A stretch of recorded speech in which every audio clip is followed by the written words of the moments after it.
얼굴이 그리 편치 않으셨습니다. 그래서 무슨 일이 있으시냐고 그랬더니 대뜸 그러시는 거예요. 목사님, 예수님을 믿는 사람이 사회생활하면서 가장 힘든 게 뭔지 아십니까? 그러는 거예요. 그래가지고 저는 그냥 뭔데요? 그랬더니 관용이라고 하는 거예요. 그러니까 용서하는 게 너무 힘들다고 이야기를 하는 거죠. 그래서 왜 그러냐고 물었습니다. 직원 중에 한 명이 있는데 정말 말을 안 듣는데요. 근데 말을 안 들을 뿐만 아니라 일을 정말 잘 못 처리한대요. 근데 그 회사가 좀 크다 보니까 이 직원이 실수를 하게 되면 회사가 굉장히 손해를 많이 보는 거예요. 그래서 그 모든 것들이 또 이제 자기에게 책임이 주어져서 맨날 회의 가면은 이제 소리 듣고 하는데 경고를 계속 주는 거예요. 그렇지 말으라고. 방법도 가르쳐 주는 거예요. 이렇게 하라고. 그럼에도 불구하고 똑같이 그걸 버리지 않고 계속 그렇게 해서 계속 회사에 이제 불이익을 주기 시작을 하는 거죠. 그래서 하루는 너무 화가 나가지고 회의 자리에 이렇게 있지 않습니까? 회의 자리에 모여서 이 서류를 딱 들고서 이제 호통을 쳤대요. 지금 하여튼 그런 호통이 있지 않습니까? 회의 자리에 제가 할 수는 없지만은 하여튼 그렇게 호통을 치면서 서류를 막 이렇게 탁 날리신 거예요. 그랬더니 옆에 앉아있던 그 부장 되는 사람이 자기 다리를 이렇게 콕 찌르더래요. 그 사실만 하는 말이 뭐냐면 아유, 안수 집사님이 왜 그러세요? 이러더래요. 야, 순간 소리는 질렀죠, 소리는 던졌죠, 막 날아가고 있는 상태에서 안수 집사님이 왜 그러세요? 그런 소리를 들으니까 어쩔 줄을 모르겠더래요. 여러분은 사시면서 그런 경험 가져보지 않으셨습니까? 예수를 믿기 때문에 내가 용서할 수밖에 없는 그런 상황, 소리조차 낼 수 없는 그런 상황, 그런 경험 없으셨어요? 그럼 도대체 왜 이 많은 그리스도인들이 세상에 살면서 이 용서라는 부분 때문에 그렇게 불이익을 당하고 살아야 되는가? 이유는 한 가지밖에 없습니다. 세상 사람들은 그리스도인들은 용서의 사람이라고 인식하고 있기 때문입니다. 저는 오늘 그거 한번 나눠봤으면 좋겠습니다. 그럼 도대체 왜 그리스도인들은 용서의 사람이라고 세상 사람들에게 인식을 받고 살고 있는가? 오늘 말씀 보면서 좀 자세히 좀 나눠보려고 합니다. 오늘 본문 말씀에는 주님의 재림을 기다리는 성도들이 반드시 가져야 할 이 믿음의 덕목이 나와 있습니다. 그게 관용이라고 하는 겁니다. 5절 말씀 보시면 너희 관용을 모든 사람에게 알게 하라. 주께서 가까우시니라. 이 관용이라는 말의 뜻은 용서라는 개념보다는 좀 더 큰 의미를 갖고 있습니다. 그리고 용서라는 개념보다는 좀 딱딱한 의미도 그 안에 담겨져 있습니다. 이 말의 뜻은 좁은 뜻으로는 남의 허물을 너그러이 용서한다라는 뜻입니다. 그런데 이 바울은 이 관용이라는 말을 기쁨이라는 말과 연결시켜서 사용하고 있습니다. 그러니까 용서가 있는 곳에는 기쁨이 있어야 된다는 거죠. 용서하는 사람이나 용서받는 사람이나 동일하게 기쁨이 있는 것을 말합니다. 이유가 있는 거죠. 이 관용이라는 말은 단순한 용서가 아니라고 말씀을 드렸습니다. 이 말 안에는 중요한 요소가 담겨져 있는데 거기에는 회개라고 하는 것이 있습니다. 그러니까 관용을 베푼다, 관용을 받았다고 하면 관용을 받는 사람은 반드시 회개가 있어야 되는 거죠. 죄는 그대로 있는데 그것을 그냥 있는 채로 없던 일로 치부하고 그냥 용서하는 것이 아니라는 거예요. 죄에 대한 대가 지불이 반드시 있어야 합니다. 그래서 관용을 받는 사람은 자신의 잘못을 회개하고 피해를 입은 이들에게 가서 진심으로 사과하고 그에 대한 책임을 질 일을 다 지는 사람이어야 되는 것이죠. 우리들이 사용하는 말들 중에 우리 장로님도 기도하셨지만 죄는 미워하고 사람은 미워하지 말라라는 말이 있지 않습니까? 그 의미는 죄와 사람을 일치시켜서 그 사람이 죄에서 그 대가를 다 지불하고 벗어났음에도 불구하고 영원토록 끝까지 그 사람을 악인으로 찍어서 인식하지 말라는 그런 내용인 거죠. 그러니까 어떤 사람이 잘못을 했을 때 그 잘못을 뉘우친다면 이제는 그 잘못한 그것에서 오명에서 벗어나도록 도와주라고 하는 말입니다. 이 말이 관용이라는 거죠. 이럴 때 관용을 베푸는 자도 관용을 받는 자도 기쁨을 나눌 수가 있는 겁니다. 여러분, 근데 그것이 있지 않으면 회개 없는 가운데 관용이 베풀어지고 회개 없는 가운데 관용을 요구하고 그런 모습 속에는 뭐만 남아요? 기쁨이 아니라 오히려 더 마음의 상함을 가질 수가 있는 거죠. 바울이 말하는 기쁨은 그 자리에 없을 것입니다. 이렇게 본다면 관용이라고 하는 이 말에는 그 용서할 수 있는 기준이 되는 뭔가가 있을 것입니다. 성경은 그것을 죄의 대가, 징벌의 내용을 적어놓은 율법이라고 말합니다. 하나님께서는 이스라엘 백성들에게 613개의 계명을 주셨습니다. 613개의 계명 안에는 이웃과 더불어 살아가는 과정 속에 정말 더불어 살아갈 수 있는 지혜들이 담겨져 있죠. 근데 613개의 계명을 이렇게 자세히 살펴보면 그것을 지켜서 축복받는 내용보다는 그것을 어겼을 때 벌을 받는 내용이 더 많이 있습니다. 율법을 주신 그 정신은 사랑인데, 사랑의 하나님이 사랑의 율법을 주시면서 그 안의 내용은 그 율법을 어겼을 때 받는 징벌을 더 많이 적으셨다는 것이죠. 이유가 있지 않겠습니까? 우리의 삶이 하나님의 말씀의 율법을 좋은 면을 지켜나가는 것보다는 나의 죄성에 따라서 그릇된 것을 더 선택하는 것들이 더 많다고 하는 것이죠. 근데 거기에는 나의 유익을 얻기 때문에 다른 사람의 불이익을 얻게 하는 일들이 더 많아지게 된다는 것입니다. 여러분, 지금의 우리의 삶에서 그 율법을 적용한다면요, 아마도 우리들은 출퇴근을 감옥에서 해야 될 거예요. 그리고 매주마다 날라오는 그 벌금 고지서 내느라고 번 거 다 내보내야 될 것입니다. 쉽게 말씀드리면 우리는 머리끝부터 발끝까지 관용을 베풀 수 있는 사람이 아니라는 거예요. 우리는 철저하게 완전히 관용을 받는, 관용을 바라는 사람일 수밖에 없다는 겁니다. 근데 바울은 오늘 5절 말씀이 그러는 거예요. 너희 관용을 모든 사람이 알게 하라. 아니, 관용을 베풀 수 있는 존재도 아니고 오직 바라는 그 사람에게 관용을 베푼 것을 다른 사람이 알도록 할 수 있는 존재, 그 존재가 우리라고 말하고 있는 거죠. 이 일이 어떻게 일어날 수가 있겠습니까? 그 일은 예수 그리스도께서 나를 위하여 십자가를 지심을 통해 내가 받을 율법의 형벌을 다 받으셨기 때문입니다. 로마서 10장 4절 말씀을 함께 읽겠습니다. 그리스도는 모든 믿는 자에게 의를 이루기 위하여 율법의 마침이 되시니라. 율법의 마침이다, 원어를 보면 율법을 완성하셨다라고 하는 건데, 말씀 그대로 예수님은 율법을 완성하셨습니다. 이 땅에 오셔서 율법을 어기신 적이 한 번도 없으십니다. 근데 율법의 마침이다, 율법의 완성이다라고 하는 그 내용 속에는 한 가지가 더 들어 있습니다. 말씀드렸듯이 이 땅에 오셔서 우리가 받을 모든 율법의 형벌을 십자가를 지시면서 다 가져가신 것이죠. 그래서 예수를 부르는 자, 예수를 구주로 영접한 사람들에게는 율법의 형벌, 그 심판이 그에게 임하지 않는 겁니다. 관용을 바랄 수밖에 없는 우리들이었는데 그 형벌을 예수께서 다 지고 가셨기 때문에 나는 이제 예수의 그 은혜가 입혀져서 그 예수의 은혜로 다른 사람에게 관용을 베풀 수 있는 존재가 됐다는 거죠. 완전히 트랜스폼 된 것입니다. 사랑하는 성도 여러분, 지금 이 자리에서 내가 예수 그리스도를 나의 구주, 나의 하나님을 영접하셨다고 하고 내가 그 하나님을 예배한다고 하면 나는 관용의 사람인 줄을 믿으시길 바랍니다.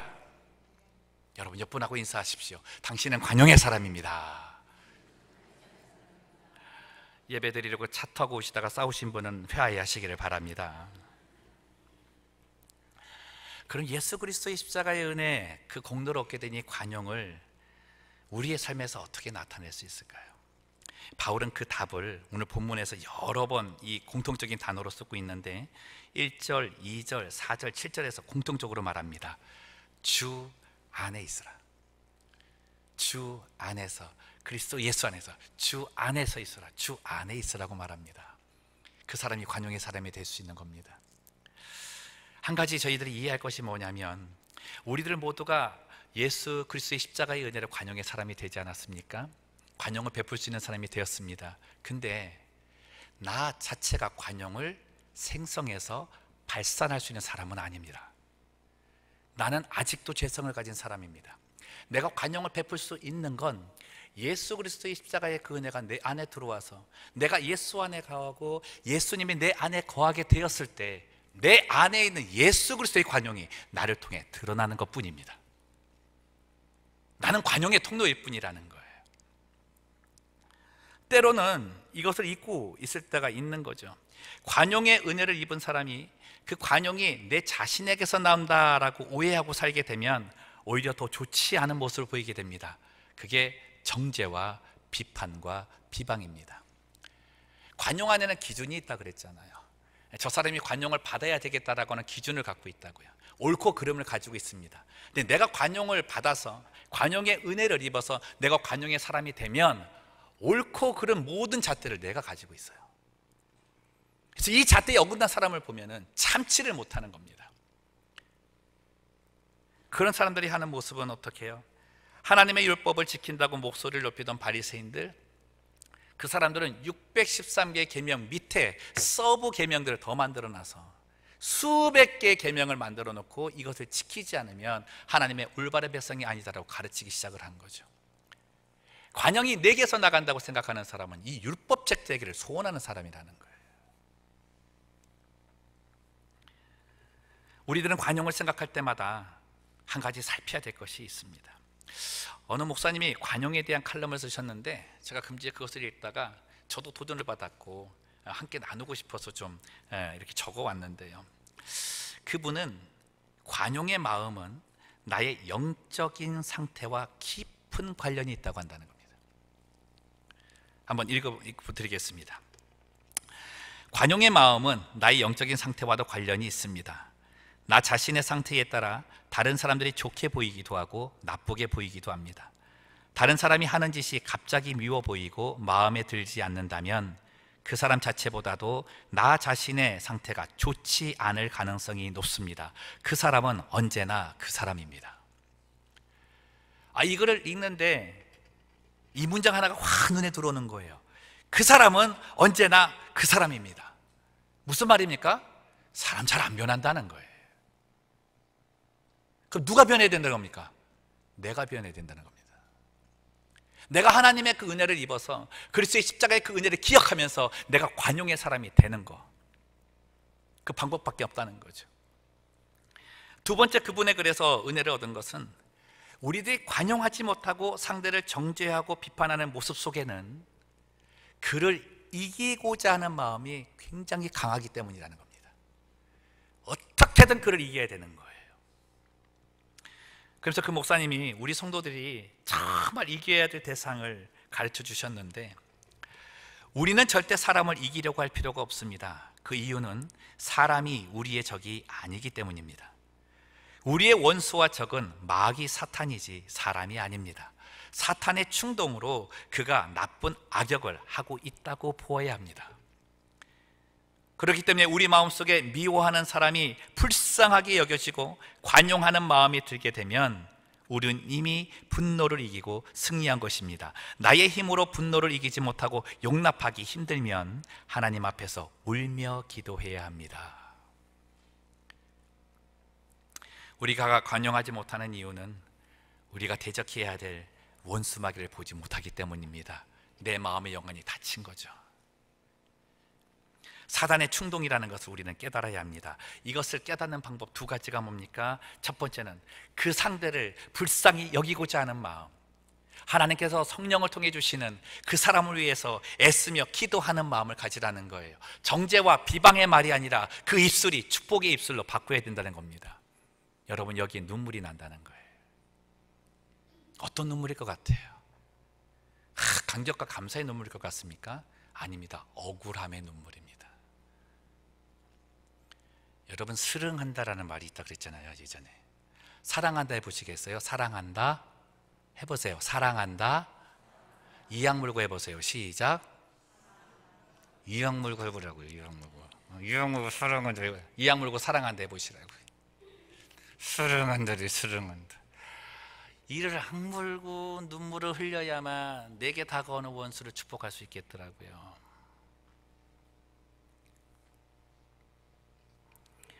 한국에서 교회를 섬길 때 그 교회에는 식당봉사위원회가 있었습니다. 교회 규모가 커서 식당봉사위원회 그 규모도 굉장히 컸습니다. 회원들도 많았고.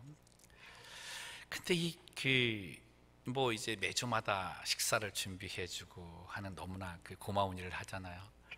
근데 해마다 이 연말이 되면 이 식당봉사위원회 위원장 뽑는 것 때문에 교회가 골치를 앓는 거예요.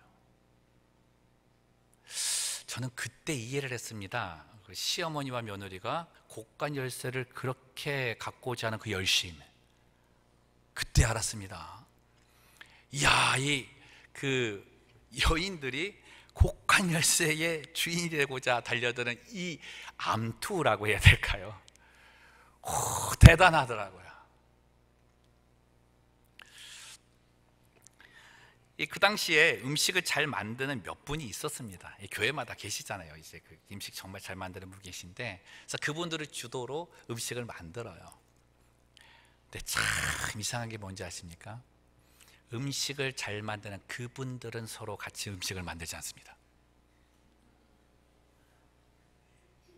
이야, 절대 같이 안 만듭니다. 그리고 어떻게 해요? 만들 때는 자기 팀을 꾸릅니다. 이렇게.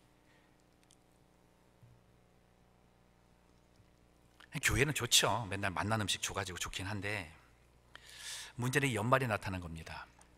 이 사람들이 이제 다툼이 일어나기 시작을 하는 거죠. 그래서 그 다툼이 참 교묘한 거예요. 한 번은 이제 한 사람이 다른 이 음식 잘 만드는 사람을 비방하기를 시작을 했습니다. 근데 그 비방을 어떻게 해요? 자기 입으로 절대 비방하지 않아요. 같이 있는 팀들을 통해서 비방하는 거예요. 뭐 음식이 어떻다 막 이러고 얘기를 하는 거예요. 그 소리를 이 사람이 들은 거예요. 듣자마자 어떻게 해요? 화병이 나가지고 머리 싸매고 들어 누운 거예요. 교회가 발칵 뒤집혔습니다. 야, 도대체 음식 잘하는 것 때문에 이렇게 나눠질 수가 있겠는가. 그래서 연말에 이제 그런 고민을 하다가 이제 그 임명은 해야 돼서 임명을 했죠. 근데 어떤 분이 임명이 되었냐면, 음식에는 음자도 모르는 권사님 한 분이 임명이 됐습니다. 그분은 모든 사람이 압니다. 라면도 못 끓인다는 거. 교회가 또 한 번 발칵 뒤집혔습니다. 그러면서 나는 소리가 뭐냐면, 저 권사님은 신비의 여인이다. 분명히 우리는 그분이 음식 못 만드는 걸 알고 있는데 어떻게 식당봉사위원회 위원장이 되었지? 그동안에 학원을 다녀가지고 음식을 만드는 법을 배웠는가? 아니면 우리에게 여태까지 보이지 않았던 특별한 레시피를 목사님에게 보였는가? 그래서 얻게 되었는가? 아주 이런 소곤소곤하는 소리들이 너무나 많은 거예요. 여러분, 정말로 그분에게는 우리가 알지 못하는 숨겨놓은 비장의 레시피가 있었습니다. 음식의 레시피가 아니라 하늘의 레시피를 갖고 계셨더라고요. 둘이 싸웠다 그랬잖아요. 한 사람은 의기양양, 한 사람 몸좀 눕지 않았습니까? 이 권사님이 같이 이제 봉사위원회 하니까 알아 누운 사람한테 가는 거예요. 알아 누운 사람한테 가서 하소연을 다 들어줍니다. 이때다 저랬다 막 하소연을 다 들어주고 막 뭐 죽일래니 살래 뭐 이런 걸 다 하는 거죠. 그러냐고, 아이고 속상하겠다고, 어머머 어쩜 그럴 수가 있어, 막 다 들어준 거죠. 근데 마지막에 한 말씀을 딱 던지는 거예요. 그래도 축복해야죠. 무슨 말이냐고. 당신 같으면 축복하겠냐고. 나도 그 상황을 당하면 축복 못하겠지만 우리 축복해야 된다고. 왜냐하면 그리스도의 십자가의 은혜를 당신과 내가 갖고 있기 때문이라. 완강하게 거절하더래요. 나는 못한다고, 난 죽어도 못한다고. 30분 얘기하고 1시간 얘기하고 집에 안 갈 것 같아가지고 이 사람이 그럼 하겠다고, 기도를 하겠다고 그래서 기도를 합니다. 여러분, 기도하는 첫 마디부터 울더래요. 하나님 아버지, 내가 저 권사님을 축복합니다. 울음이 터지더래요. 억울해서 못하겠다는 겁니다. 막 억울해서 미치겠다는 거예요. 그러면서 기도를 해요. 근데 놀라운 일이 생긴 게 뭔지 아십니까? 억울해서 눈물을 흘렸잖아요. 얼마 지나지 않아서 회개를 하더래요. 나는 억울해서 눈물을 흘리며 시작했는데 조금 지나고 나서 그 억울함의 눈물이 회개의 눈물로 바뀌더래요. 그럼 사는 말이, 나 같은 존재가 도대체 어떻게 이런 모습을 가지고 회개의 눈물을 펑 흘렸다니. 여러분, 그 소리가 귀에 온 거죠. 누구를 뽑겠어요? 당연히 그 권사님 뽑지 않겠습니까? 음식 솜씨가 없어도 괜찮고 스킬이 없어도 괜찮은 거예요. 여러분, 기억해야 될 거는 하나님의 일을 한다고 했을 때 연합이 없고 합력이 없으면 그건 일입니다. 주님이 하시는 미니스트리, 사역이 아니에요. 이 사람이 세워지고 나서 놀라운 일 하나가 벌어진 게 또 하나가 있는데, 그게 뭐냐면, 음식 잘 만드는 분들 절대로 함께 하지 않는다 그러지 않았습니까? 그 이후로부터 음식만 만든다 그러면 같이 모입니다. 그 교회 기적 중에 기적이라 그랬어요. 야, 하나님께서 사람을 이렇게 바꾸시는구나. 그는 관용의 사람이 아니었는데 한 사람의 관용의 그 은혜가 그리스도를 통하여서 자기에게 주어진 권영이, 은혜가 자기를 통해 드러났을 때 절대 변하지 않을 것 같은 사람이 변화되어서 하나님의 일에 봉사하게 만들었다는 거죠. 사랑하는 성도 여러분, 축복합니다. 이런 관용의 사람 되시기를 주님의 이름으로 축원합니다. 오늘 본문에 등장하는 두 여인이 이런 경우입니다. 이 빌립보 교회 안에 두 여인이 있었죠. 그 두 여인이 너무나 싸웁니다. 얼마나 유명하게 싸웠으면 여인의 이름인데 성경에 기록까지 됐겠느냐고요. 유오디아와 순두계. 여러분, 이름 가만히 들어보면 굉장히 그 유하고 순한 느낌 있지 않습니까? 유오디아와 순두계. 근데 겉이 순하다고 다 순하던가요? 아니던데. 여러분, 같이 사는 분들 저하는데도 그런 거 있을 거예요. 근데 이 이름 또한 굉장히 의미가 깊습니다. 좋은 지식과 성공이라고 하는 말이 있습니다. 근데 이름값 못하는 거죠. 근데 여러분, 그들이 하고 있는 일이 뭔지 아세요? 복음을 위한 일이었어요. 바울은 얘기합니다. 그들이 복음을 위한 일을 하고 있다고. 복음을 위한 일을 하고 있는데 그들은 서로가 다투고 있고 그 싸움이 그치질 않는다. 다툼의 목적은 뭐다? 내가 저를 이겨야 된다는 거예요.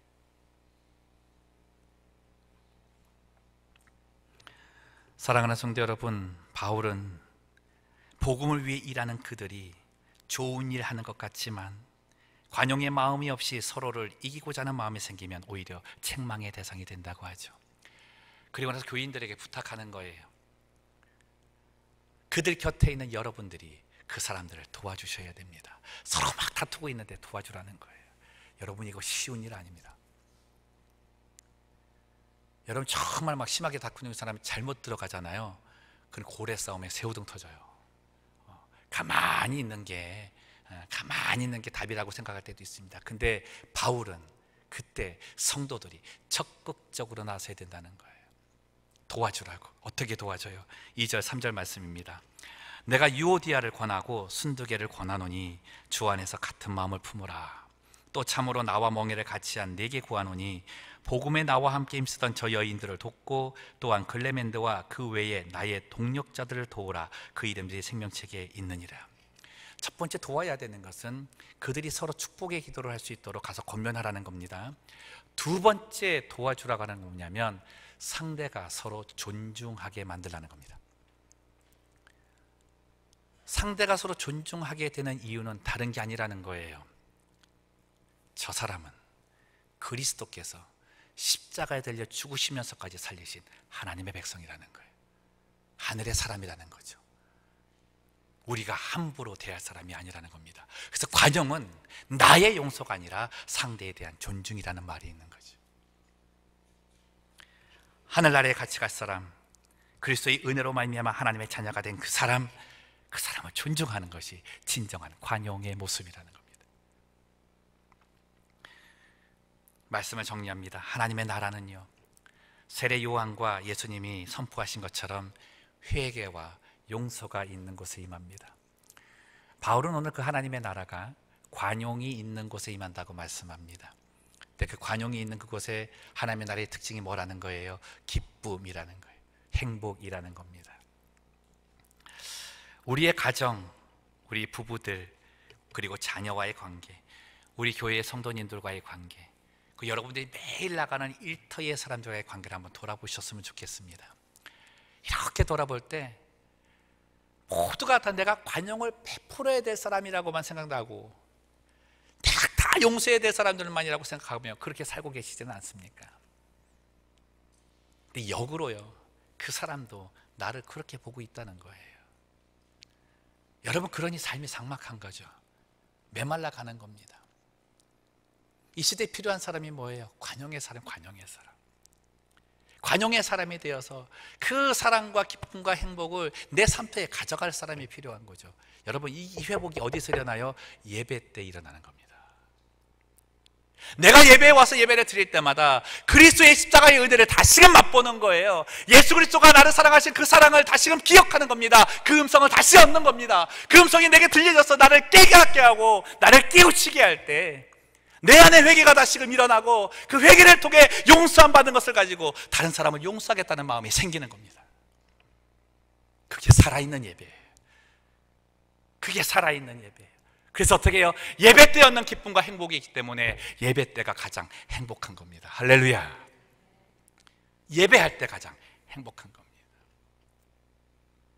오늘 제가 여러분과 찬양을 하나를 좀 하려고 합니다. 지난주에 그 예배, 살아있는 예배 때 그 말씀드린 건데, 예배할 때 가장 행복합니다. 우리 찬양단 나와서 좀 도와줬으면 좋겠는데,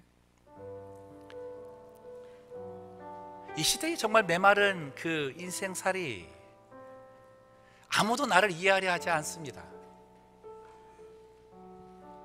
어떻게든 상대를 이겨야만 하기 때문에 그의 허물을 지적하고 싶은 그런 마음들, 그 충동들 속에 살았던 우리들, 여러분, 관용의 사람으로 회복되는 것이 정말 필요한 거죠. 우리가 예배할 때 우리 메마른 삶이 행복의 삶으로 바뀔 수 있습니다. 예배 드릴 때마다 이 은혜를 기억하고 생각하셔서 그 행복을 가지고 돌아가는 성도들 되셨으면 좋겠습니다. 처음 부르는 찬양인데 한번 따라 불러보시고 함께 찬양했으면 좋겠습니다. 숨이 찰 정도로. 숨이 찰 정도로 힘든 순간이 와도, 눈물이 쏟아지는 슬픔이 와도 내 평생에 놓을 수 없는 마음속 깊은 곳부터 지금 이 순간이 마지막일지라도 마지막 순간에 나 고백할 노래, 내 평생에 놓을 수 없는 마음속 깊은 곳부터 예배할 때 가장 행복합니다. 예배할 때 가장 행복합니다. 예배할 때 가장 행복합니다. 나를 구하시고 날 사랑하신 주님께 예배. 다시 합니다. 숨이 찰 정도로 힘든 순간이 와도, 눈물이 쏟아지는 슬픔이 와도 내 평생에 놓을 수 없는 마음속 깊은 곳부터 지금 이 순간이 마지막일지라도 지금 이 순간이 마지막일 그 순간에도 고백할 노래가 있습니다. 마지막 순간에 나 고백할 노래, 내 평생에 놓을 수 없는 마음속 깊은 곳부터 우리 크게 찬양합시다. 예배할 때 가장 행복합니다. 예배할 때 가장 행복합니다. 나를 구하시고 날 사랑하신 주님께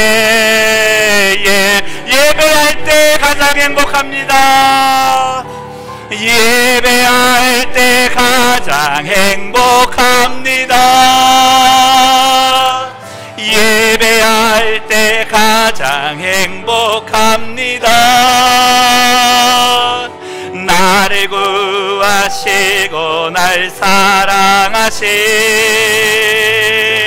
주님께 예배할 때. 사랑하는 성도 여러분, 예배할 때 행복한 이유는 나를 위해 십자가에 달려 죽으신 예수를 만나기 때문입니다. 근본에 저희들은 임직자를 뽑습니다. 저는 우리 교회 기존에 계신 임직자들 뿐만 아니라 근본에 세워지는 모든 임직자들도 관용의 사람이 되었으면 좋겠습니다. 그 관용은 단순한 용서가 아니라 내가 회개하고서 예수가 나를 위해 죽었다고, 그가 나를 위해 죽었다고, 나는 아무런 가치 없는데 내가 누구를 판단하고 내가 누구를 정죄할까, 그 마음 가지고 서는 그 사람이 임직자가 되기를 소망합니다. 사랑하는 성도 여러분, 관용의 자리에 서게 된다면 나의 영성을 먼저 돌아보십시오. 그리고 성령의 충만함을 구합시다. 그를 변화시키기보다 내가 관용의 사람이 되도록 힘을 쓰고 정말 회개의 자리에서 그와 함께 그를 불쌍히 여기는 마음으로 이제는 정죄의 입술이 아니라 축복의 입술이 됐으면 좋겠습니다. 그것이 날마다 예배 드릴 때 이 살아있는 예배를 통해서 회복되는 그 은혜 가지고 삼터에 가셨기 때문에 그 삼터가 행복의 하나님의 나라로 변화되는 그런 축복받는 성도들 되시기를 주님의 이름으로 축원합니다. 기도하겠습니다. 살아계신 하나님 아버지, 관용의 사람 되게 하여 주시옵소서. 그리스도의 십자가의 은혜를 깊이 묵상하며 그 은혜에 감격하는 관용의 사람 되게 하여 주옵소서. 예수님의 이름으로 기도드리옵나이다. 아멘.